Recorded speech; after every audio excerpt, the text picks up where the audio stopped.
It's time for another episode of Gospel Preaching Live, brought to you by the Kearney Church of Christ, which meets at 406 North Clark in Kearney, Missouri. Make plans to come out and visit the brethren, who look forward to seeing you. And now the host of Gospel Preaching Live, Richard Dodson. Welcome to Gospel Preaching Live. My name is Richard Dodson, and I try to come at least once a week, hopefully a couple of times a week, to bring you a message from God's Word. And I pray that you'll find this to be beneficial to you and uplifting, and we pray that you'll be able to like it and share it with as many people as possible. It may be that you need to contact me about something that I preach. That's fine. You can leave comments in the comment section, or you can email me at gospelpreachinglive@gmail.com. That's gospelpreachinglive@gmail.com. This sermon gets published in a lot different formats. We're on Facebook and YouTube, as well as Twitter and everywhere else that you can find on social media. And then also we're put out on podcast form, and it's also released on the radio show. So people may be hearing us in different ways, and they don't have the same ability to be able to like the message and to share it with their friends. And so if you are listening, for instance, on the radio show, tell as many people as you can about it, and so that they can listen as well. But again, if you ever have any suggestions for a lesson, just contact me at gospelpreachinglive@gmail.com, and I will do what I can to be able to present a lesson that might be of interest to you and be able to help you in your path towards serving God. Now, we are going to start a series of lessons, a 3-part series of lessons on something that's very, very important, and that is the Christian drinking alcohol. You know, in so many places, we see Christians who believe in social drinking. I think it's pretty well commonly believed, and rightly so, that drunkenness is condemned. But yet you see Christians who like to play with fire and like to social drink, you might say. Let me say right up front that these lessons are not going to endorse that practice. I am hoping that the Bible, as we go through it, will be able to enable you to see how dangerous alcohol is, and that you'll stay away from it. Because Christianity and alcohol have nothing in common, and we should not have anything to do with the drinking of alcohol. That's what we're going to hope to accomplish. Now, you may, at the end of these lessons, have a different understanding of the scriptures, and that's fine. If you want to come back to me having scriptures showing why you believe Christians can drink, I'll listen to that. But if all you want to do is to justify a practice that you've already decided you're going to do, and you have no scriptural basis at all to justify it, then, just more power to you. God's given you the decision. You can make whatever choices you want to make while you are living in this world. Yeah, you'll face a reckoning later, but you do have that right to choose. And I understand that. I understand God gave you that right. But needless to say, the Christian wants to be pleasing to God. And part of being pleasing to God is to listen to everything that the Lord has to say about this topic. And I pray that you will do that with me as we go through these lessons. Give it a listen, and then ask yourself, is this something that I need to give up? Now, I found a quote by a preacher named Doy Moyer, and I just thought this is a very good quote. The reason he gives this quote is because he just became weary in answering different objections to Christians drinking alcohol. And so before he answers any question now, he asks this question. And so if someone will answer this question, then he's going to answer their questions. And it's really a good question, and it does hit to the heart of the matter. Will anyone defend this? He asks. The wise and good thing to do today is to start drinking alcohol. Think about it. Is there anyone out there that's going to say, this is the wise and good thing to do today? Well, I seriously doubt it. And if that being the case, why would we ever want to start it to begin with?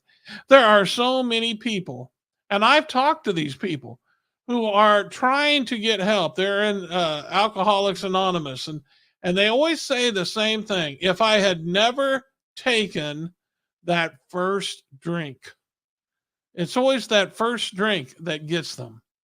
And unfortunately, alcohol has that effect on some people, and some people it doesn't. And so we understand that someone can drink alcohol and pretty soon they can be deceived and get hooked on it. They can become addicted to it. You really don't know if that's you until you try it. But the thing is why do it? Why would you want to even put yourself in that kind of position?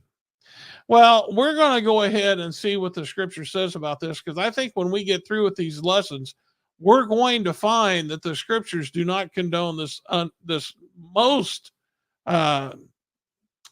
foolish practice. And that's putting it lightly. It's a very foolish practice to be drinking alcohol. We're going to separate these lessons into 5 parts. We're going to talk about alcohol and how it's referred to in the Bible. We're going to talk about the fruit of drinking alcohol. And then we're going to talk about teachings against drinking in the Old Testament. We're going to talk about Jesus himself and drinking alcohol, especially him turning the water to wine, as many people like to refer to that as alcoholic. And then we're going to talk about, and that'll be our final lesson, our 3rd part, the Christian drinking alcohol. And so I'd hope you would listen to all 3 of these and take careful note, and then we'll be able to have a firm footing. If you disagree with me, at least you'll know where I'm coming from, and then we can talk about it. We can disagree from a scriptural standpoint. I'll let you know up front, I don't care. I don't drink. I have no desire to drink. But if the Lord allows drinking, then I don't really care. That has nothing to do with me. I don't think the Lord does allow it. And so because of that, I preach against it. And so if you disagree with me, your job is to go to the scriptures to be able to refute that. Just telling me you disagree really doesn't, that's not going to change my mind, and that's not going to change the message, because my message is framed through the scriptures, as we're going to see. All right, let's go ahead and talk about alcohol in the Bible. Now, in order to understand how alcohol is referred to in the Bible, we got to understand, the alcohol that they did have back in Bible days. The alcohol content of ancient alcoholic beverages was significantly lower than modern alcoholic drinks, and there's a reason for that. This was due to the limitations of fermentation and the non-existence of distillation, and the non-existence of distillation methods in the ancient world. Distillation, which produces higher alcohol content, was invented much later in the 8th century by Arab alchemists. And so we understand that. We see that. This is not something even closely comparable to what we drink today in modern wines. Ancient wine was normally diluted before it was consumed. Even ancient pagans considered drinking wine at full strength to be barbaric, and they typically diluted wine with large amounts of water, and the ratio of wine to water varied, but a dilution rate of at least 2 parts water to 1 part wine was common. And what I did learn about this process, you could even preserve grape juice. You would put the grape juice out and basically dehydrate it until it was just like a hardened layer, and you would just scrape it up, roll it up, and you could preserve it that way. And then when you wanted grape juice, you could just add water, however many parts water that you wanted. If you wanted a strong grape juice, you'd put less water to dilute it, or you could put more water in it to make it weaker, but you could do that to whatever taste that you have. And so they could preserve grape juice for long periods of time without even bringing about the fermentation process. Now, the average glass of wine contains about 11% to 13% alcohol, but bottles range from as little as 5.5% to as much as 20% And by comparison, a standard beer can contain about 5% alcohol, and a 1.5 ounce shot of distilled spirits can contain about 40% alcohol. So we're talking about a much stronger drink today compared to what they had back then. Even with that, they could get drunk if they drank wine that had been fermented. But needless to say, that compared to what we have today, it's just two different kinds of drinks. We're drinking a much, much stronger wine. Now, the word wine, when used in scripture, can mean alcoholic or non-alcoholic. That's where it gets confusing, because in our world today, when we think of wine, we're thinking automatically of alcoholic wine. But that's not always the case in the Bible. We have to understand and be able to see which type of wine the Bible is speaking of, because there is two different kinds, non and alcoholic and non-alcoholic. And the only way we can tell the difference is from the context. And that makes it very, very difficult. And sometimes we have to do some mental gymnastics, you might say, to be able to rightly divide, to be able to make that determination. But it can be done. But we have to be able to do that in order to figure out if it's alcoholic wine or non-alcoholic wine. Now, I'm going to give you an example. In Isaiah 65 and verse 8, notice this is talking about non-alcoholic wine, and we can tell by the way it's referred to. It says, thus says the Lord, as the new wine is found in the cluster, and one says, do not destroy it, for a blessing is in it, so will I do for my servant's sake, that I may not destroy them all. Now, notice it's referring to the new wine found in the cluster. We're talking about the juice that's in the grape. Now, we understand the juice that's in the grape is just the blood of the grape. That's grape juice. There's not alcohol. There's not been any fermentation taking place. That's all that is. And so he calls it new wine. But the fact that it's referred to as wine, we understand the context of it shows this is non-alcoholic. Now, when we go to Genesis chapter 9 and verse 20 and 21, we read about Noah and how Noah began to be a farmer after the ark had settled on Mount Ararat, and he planted a vineyard and he drank of the wine. But what was the result of drinking that wine? He was drunk and became uncovered in his tent. So from that context, we can see that this wine had fermented and was now alcoholic. And so we see the difference based on context. That happens in the New Testament as well. One good example is when Jesus is on the cross. And when he was hanging on the cross in Mark 15, 22 and 23, notice how it refers to the wine. It says, they brought him to the place Golgotha, which is translated place of a skull. And then they gave him wine mingled with myrrh to drink, but he did not take it. Now, this wine, we're not really sure what it's talking about.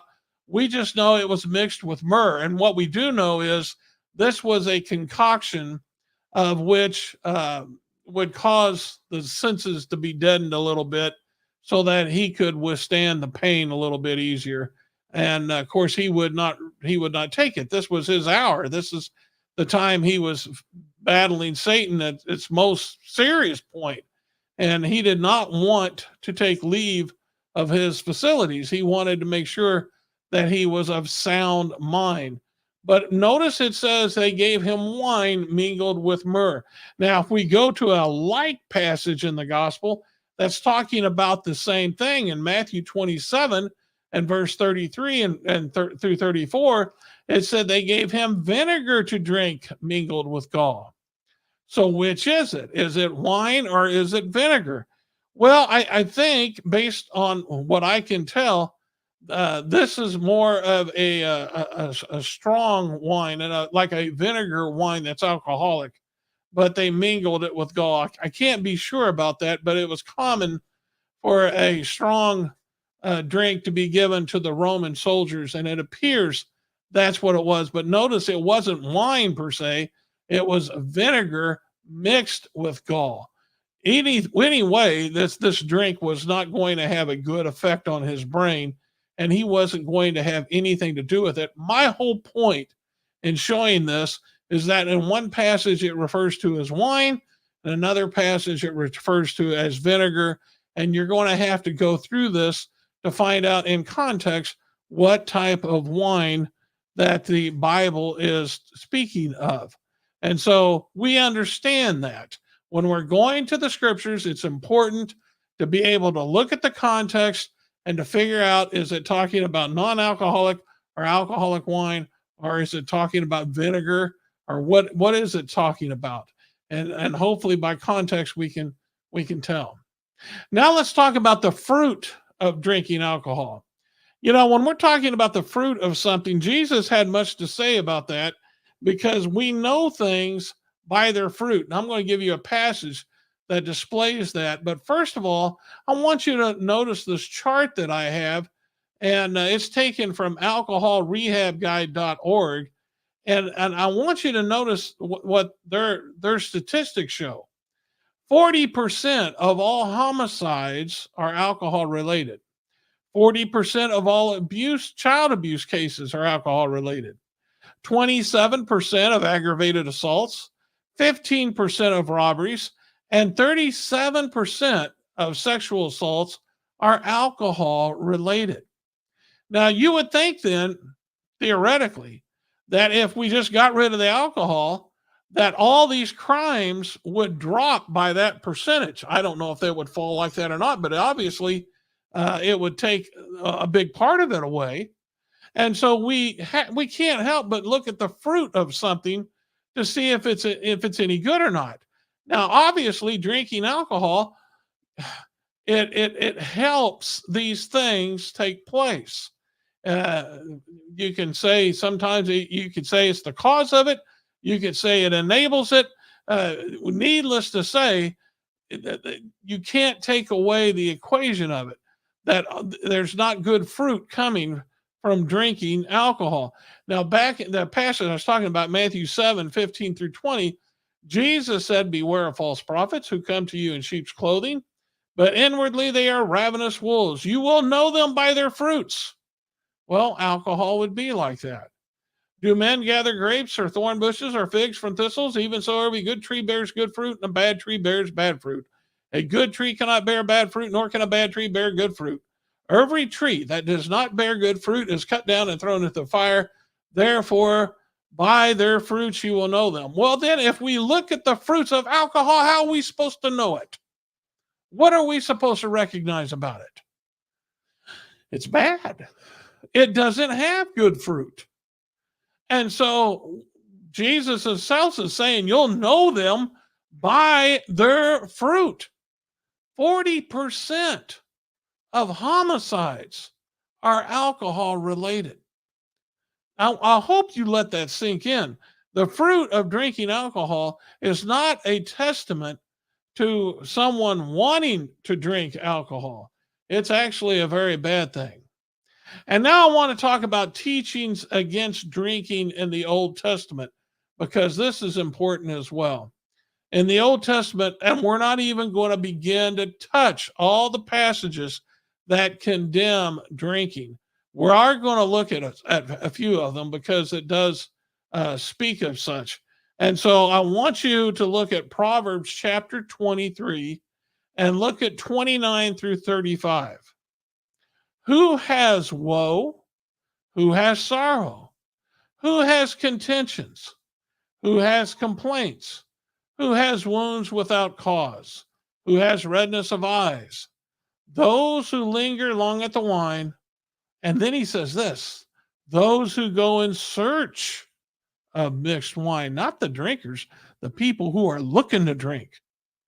And then he says this, do not look on the wine when it is red, when it sparkles in the cup, when it swirls around smoothly.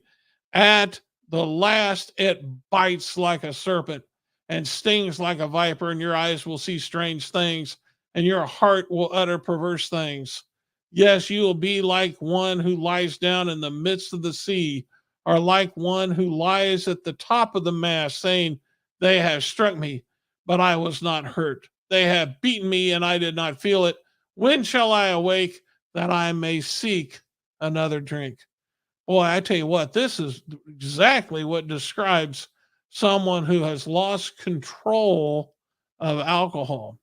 And if they just never taken that first drink to begin with, not just taken it, if they never gone looking for it, and if they had enough power not to even look at it, flee from all appearance of evil. We know it's evil by the fruit that it bears. And that's what the proverb writer is trying to say. It's going to bite you like a serpent. It's going to sting like a viper, and you're going to see strange things. Again, how many people who are in Alcoholics Anonymous would tell you the same thing? People who have had their families ruined by alcohol. Here's another good verse that's taught in the Old Testament in the prophet Habakkuk chapter 2 and verses 15 and 16. Woe to him who gives drink to his neighbor, pressing him to your bottle, even to make him drunk, that you may look on his nakedness. You are filled with shame instead of glory, and you also drink and be exposed as uncircumcised. The cup of the Lord's right hand will be turned against you, and utter shame will be on your glory. Now think about that. The cup of the Lord's right hand will be turned against you. Why? Because you drink and you gave somebody else to drink. That's right.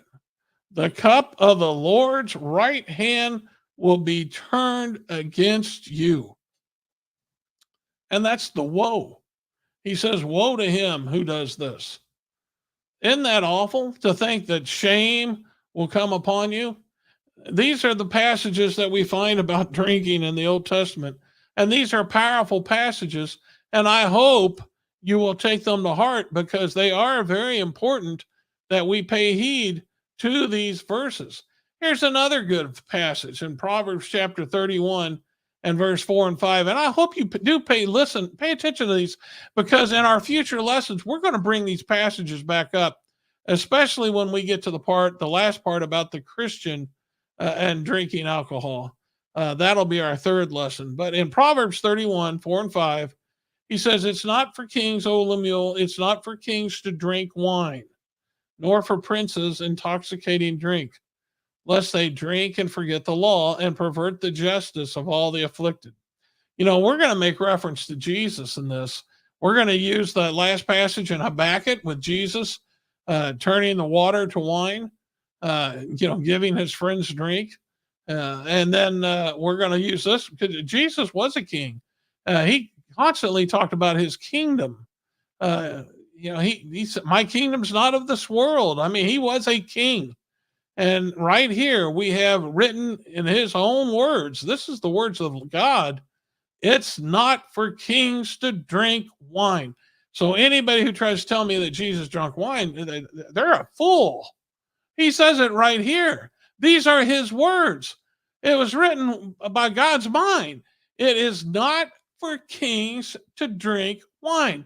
Jesus is a king, the King of Kings. And so, again, it's a strong passage, and we're going to make reference to it again in coming lessons. And this is another good one. This has to do with priests, which Christians are priests, by the way. And we'll talk about that in our third lesson. But in Leviticus chapter 10 and verse 8 and 11, notice what the Lord said to Aaron about the Levitical priesthood. Remember, it was those of the tribe of Levi who could perform the job of priests. These are those who came from Aaron and his sons. And notice what takes place in this passage.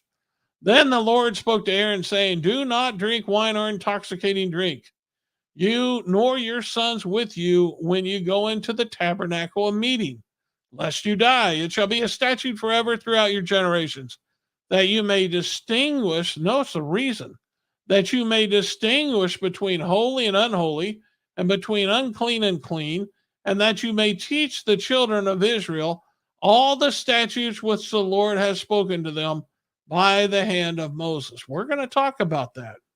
That's something we're going to bring up, because isn't that very similar to what the Christian does? Aren't we supposed to distinguish between holy and unholy?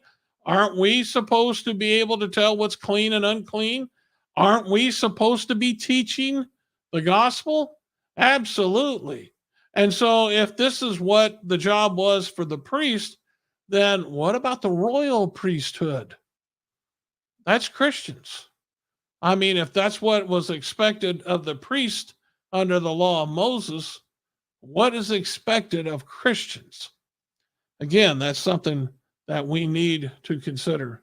Proverbs 20 and verse 1, another Old Testament passage: wine is a mocker, strong drink is a brawler, and whoever is led astray by it is not wise. That's why I said it's foolish. It's just foolish. It's just sitting there laughing at you. You are engaged with a battle against Satan. He is your adversary, walking around as a roaring lion, seeking whom he may devour. And guess what?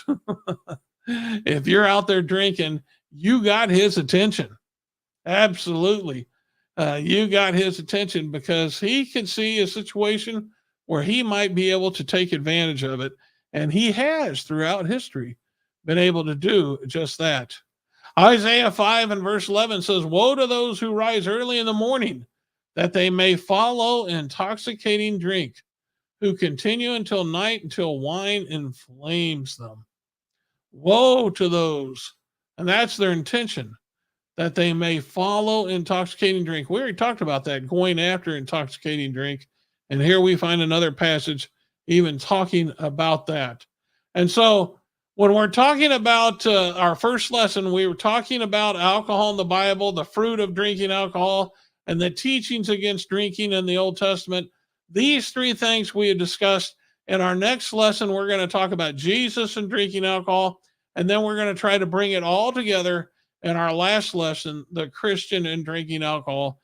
And I hope this has been a very good start to our series. I hope you'll take these things to heart, take note of them, because we're going to build on this as we proceed in the future.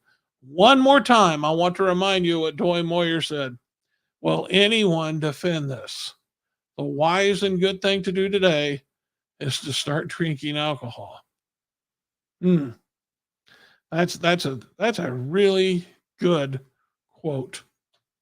All right, that's your lesson. I hope it's been beneficial to you.